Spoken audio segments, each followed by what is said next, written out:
नमस्कार दोस्तों आज हम लोग बात करेंगे कुंडली में बनने वाले पापकत्री दोष के बारे में और शुभकत्री योग के बारे में।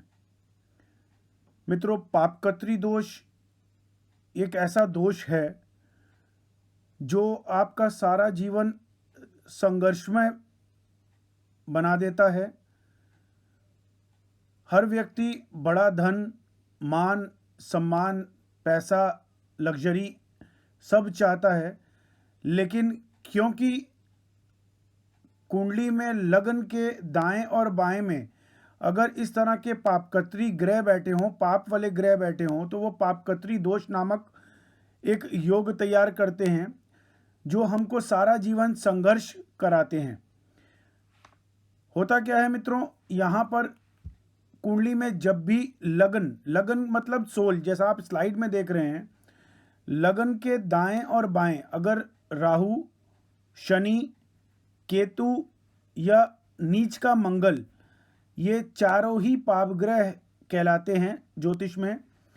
अगर कुंडली में इस स्थिति में बैठे हों, कुंडली के दाएं और बाएं, लगन के दाएं और बाएं में, तो इसे पापकत्री दोष कहते हैं। ऐसी स्थिति में अगर राहु की महादशा, शनि की महादशा, केतु की महादशा या मंगल नीच का कर्क राशि में बैठा हो, उसकी महादशा आ जाए, तो व्यक्ति संघर्षमय जीवन बिताता है। अनेक प्रयास करने के बाद भी बड़ी सफलता नहीं हासिल हो पाती। यहाँ पर उसकी शिक्षा में भी बाधा होती है और साथ साथ में क्योंकि लगन आपकी सोल है, आपकी आत्मा है, अगर यहाँ पर सर्वाष्टक वर्ग पॉइंट में ये लगन को पॉइंट भी अगर 25 के नीचे मिल रहे हों तो लगन भी कमज़ोर हो जाता है। लगन मित्रों आपकी आत्मा के बारे में, आपकी सोल कितनी पावरफुल है उसके बारे में बताती है। और साथ में सर्वाष्टक वर्ग पॉइंट जो है अगर 25 के नीचे हो तो ये उसकी पावर बताता है, उस ग्रह की पावर कितनी है।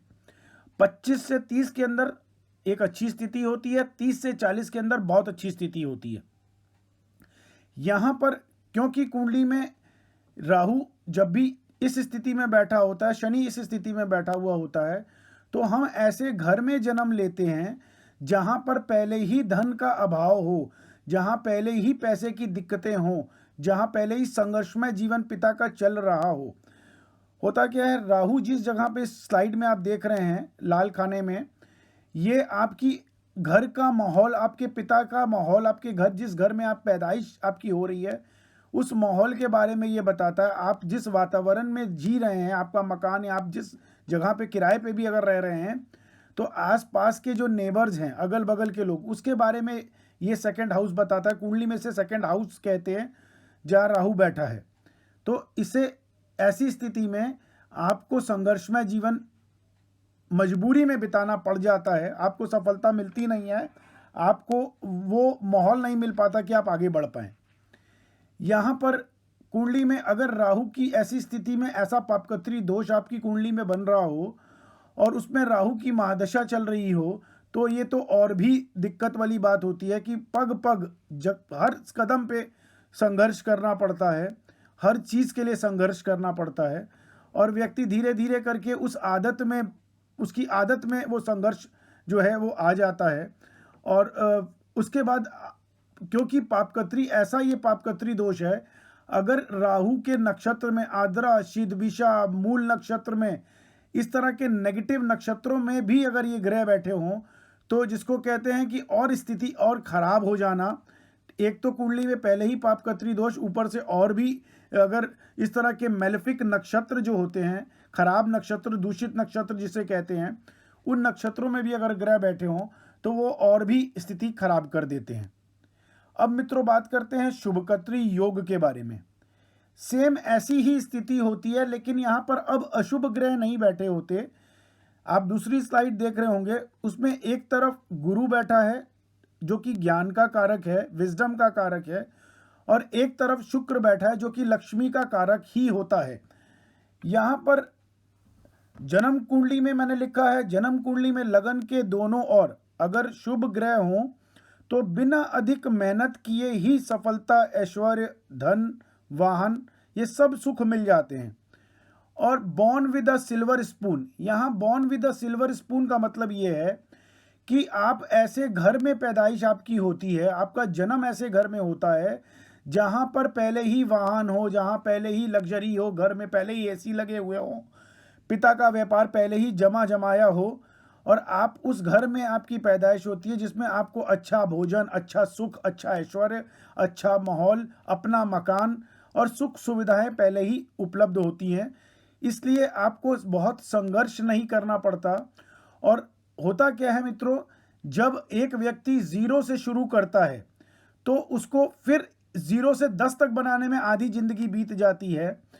और यहाँ पर क्योंकि शुभ ग्रह पहले ही बैठे हुए हैं, और मैंने पहले वाली उसमें पापकत्री में आपको बताया कि कुंडली में जहाँ शुक्र इस कुंडली में बैठा है उसे सेकंड हाउस कहते हैं। ये आपके घर का माहौल, आपके आसपास का वातावरण, नेबर, आसपास के लोग, जिस माहौल में आप जी रहे हैं वो भी लग्जरियस होगा, लग्जरी आसपास होगी, अच्छी कॉलोनी में आपका मकान होगा।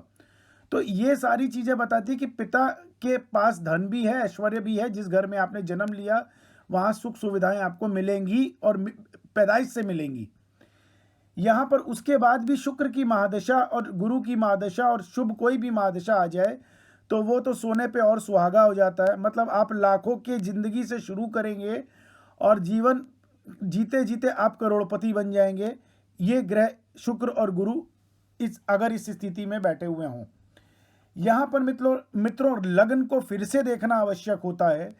लग्न अगर ऊंच का बैठा हुआ हो, शुभ नक्षत्रों में बैठा हुआ हो, तो वो एक उसमें मेरिट और बढ़ गया।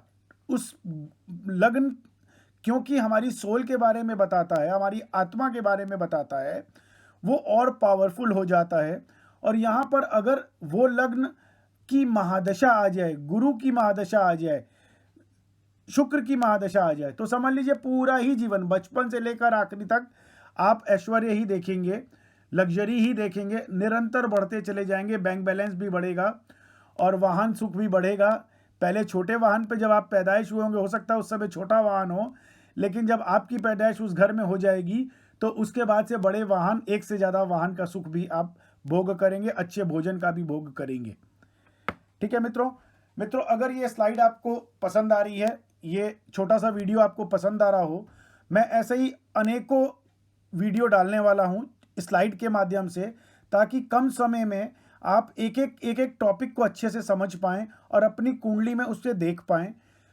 अगर आप अपनी जन्म कुंडली हमें दिखाना चाहते हैं तो नीचे लिखे व्हाट्सएप नंबर पे मुझे ऐड करें और YouTube लिंक भी नीचे दिया हुआ है, उस YouTube पेज पर जा करके सब्सक्राइब करें, लाइक करें, शेयर करें, अपने व्हाट्सएप ग्रुप में शेयर करें, अपने फेसबुक ग्रुप पे शेयर करें, ताकि आपके मित्र, आपका परिवार, आपके आस पड़ोस के लोग सब इस अद्भुत ज्ञान से अवगत हो सकें। ठीक है मित्रों, आज के लिए बस इतना ही। नमस्कार।